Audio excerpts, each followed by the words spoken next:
नमस्कार, मैं वैद्य शैलेंद्र महाले। स्वस्थस्य स्वास्थ्य रक्षणम इस मालिका के इस प्रथम भाग में आप सबका स्वागत। श्री निरामय आयुर्वेद चैनल आप सबके सामने शारीरिक, मानसिक, सामाजिक, आध्यात्मिक आरोग्य के कुछ पहलू सामने लाने वाला है। आप इन सब को ध्यान से सुनिए, ध्यान से देखिएगा। आपको आपके स्वास्थ्य के बारे में निश्चित ही कुछ न कुछ महत्वपूर्ण जानकारी अवश्य मिलेगी। स्वस्थ शब्द का अर्थ क्या है? आयुर्वेद में कहा गया है, समदोषाः समाग्निश्च समधातु मलक्रिया प्रसन्न आत्मेन्द्रिय मनः स्वस्थ इति अभिधीयते। समदोषाः, हम सबको मालूम है कि हमारे शरीर में वात, पित्त और कफ ऐसे 3 दोष होते हैं। 7 प्रकार के धातु है, रस, रक्त, मांस, मेद, अस्थि, मज्जा एवं शुक्र। 3 मल है, पुरुष, मूत्र और स्वेद। और शरीर में कई प्रकार की क्रियाएं चलती है जिनके द्वारा हमारे शरीर का संचालन होता है। समदोषाः समाग्निश्च समधातु मल क्रिया, हमारे शरीर के जो दोष धातु मल है वो सम अवस्था में होने चाहिए। हमारी जो भी अग्नि है वो सम अवस्था में होनी चाहिए और सारे क्रियाएं सम अवस्था में होनी चाहिए। इनके साथ में प्रसन्न आत्मेन्द्रिय मनः स्वस्थ इति अभिधीयते, हमारे आत्मा का, इंद्रियों का और मन का प्रसन्न होना अत्यंत आवश्यक है। WHO जागतिक आरोग्य संगठन भी स्वस्थ विषय की जो व्याख्या करती है उसमें कहती है, health is not merely absence of disease और illness but it is physical, mental, spiritual and social wellbeing. इन चारों मापदंडों पर हमारा स्वास्थ्य होना आवश्यक होता है, हमारा स्वस्थ होना आवश्यक होता है। आइए यह स्वास्थ्य हमें किस प्रकार रखना है, इसका रक्षण करना है, इस विषय पर हम जानकारी लेते हैं। स्वस्थ हमारे शरीर की अंदर जो आत्मा है जिसके कारण हम जीवित हैं उसे स्व कहा गया है। ये स्व जिस उद्देश्य से इस धरा पर आया है उसके लिए उसके अंदर रहना आवश्यक है, उसका अर्थ ही स्वस्थ होना है। आज के इस जीवन में हम ऐसा मानते हैं कि हमारे रिपोर्ट्स, पैथोलॉजिकल रिपोर्ट्स अगर नॉर्मल है तो हम स्वस्थ हैं, परंतु केवल यह सत्य नहीं है। हमारे शरीर की सारी क्रियाएं, आत्मा, मन और इंद्रिय, इनका प्रसन्न होना भी आवश्यक है। हमें पंच ज्ञानेन्द्रिय एवं पंच कर्मेंद्रिय दिए गए हैं, इनके द्वारा हमारी सारी क्रियाएं होती है।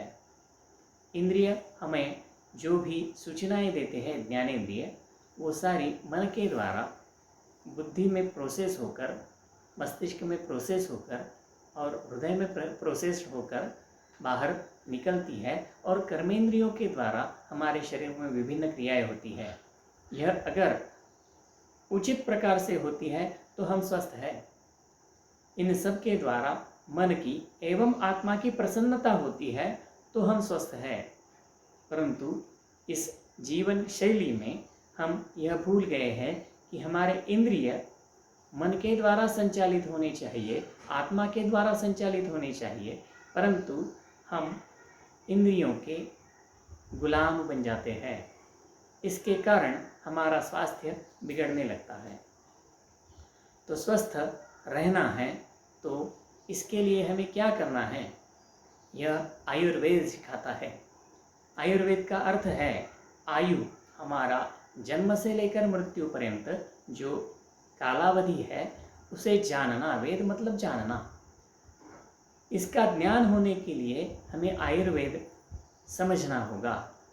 आयुर्वेद का मूल ध्येय है स्वस्थस्य स्वास्थ्य रक्षणम आतुरस्य विकार प्रशमनम। जो पहला आधा भाग है उसमें कहा गया है स्वस्थस्य स्वास्थ्य रक्षणम। आयुर्वेद स्वस्थ व्यक्ति के स्वास्थ्य की रक्षा के लिए काम करता है। दूसरा भाग है आतुरस्य विकार प्रशमनम। आतुर का अर्थ है रोगी, उसके विकारों का शमन करना। हम वैद्यकीय चिकित्सक के पास तभी जाते हैं जब हम रोगी होते हैं, जब हम किसी व्याधि से पीड़ित होते हैं। आयुर्वेद उस अवस्था में भी हमें अच्छे रिजल्ट देता है, परंतु आयुर्वेद चिकित्सक के पास अगर हम स्वस्थ रहते हुए उस स्वास्थ्य की रक्षा के लिए जाते हैं तो हमें व्याधिग्रस्त होने से कोई रोक सकता है, तो वह केवल हमारा वैद्य है। हमारा वैद्य मतलब हमारे शरीर में जो बैठा हुआ है, यह हमारा सबसे पहला वैद्य है, जो विभिन्न चिन्हों के द्वारा, विभिन्न लक्षणों के द्वारा हमें सूचित करता है कि हम व्याधि की ओर बढ़ रहे हैं। तो इन व्याधियों से बचने के लिए हमें इस प्रथम वैद्य के लक्षणों को ध्यान देना चाहिए।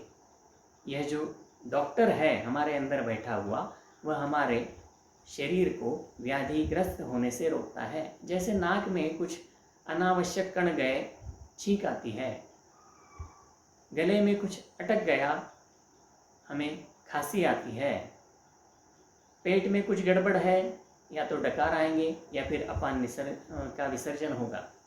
ऐसे अलग अलग चिन्ह या लक्षण हमें हमारे शरीर के अंदर बैठा हुआ वैद्य दिखाता है। इन लक्षणों को अगर हम समझें तो हम स्वस्थ रह सकते हैं। हम इस मालिका के माध्यम से आपको इसी स्वस्थ रहने के सादे सरल उपायों को अवगत कराने वाले हैं। आप इन सभी वीडियोस को अच्छी तरह से देखें, अपने मित्रों, रिश्तेदारों के पास इनको शेयर करें, इनको सब्सक्राइब करें, ताकि हम अधिकाधिक लोगों तक पहुंचकर आयुर्वेद के इस महत्व को पहुंचा सकते हैं। आप सभी इसमें हम सबको सहयोग करेंगे, ऐसी अपेक्षा के साथ धन्यवाद। श्री निरामय आयुर्वेद चैनल की ओर से आप सबका स्वागत और धन्यवाद।